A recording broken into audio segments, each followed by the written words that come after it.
பொதுக்காலம் 23ஆம் வார சனிக்கிழமை என்னிடம் வந்து என் வார்த்தைகளை கேட்டு அவற்றின்படி செயல்படும் எவரும் யாருக்கு ஒப்பாவர் என உங்களுக்கு எடுத்து காட்டுகிறேன்.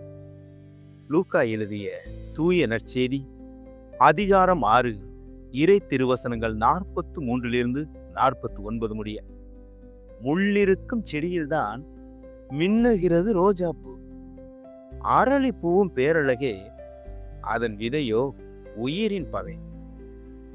அதன் பலனாலே மரம் செடியின் பயன் தெரியும். அவன் பயனாலே மனிதன் அவன் பலம் தெரியும்.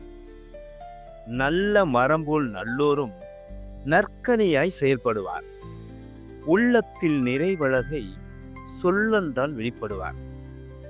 வெளிப்புறத்தின் கட்டழகு அடித்தளத்தில் இல்லை என்றால் துன்ப வெள்ளம் தாக்கும்போது துடைக்கப்படும் மணல் வீடு, துணிந்து நிற்கும் பாறை வீடு.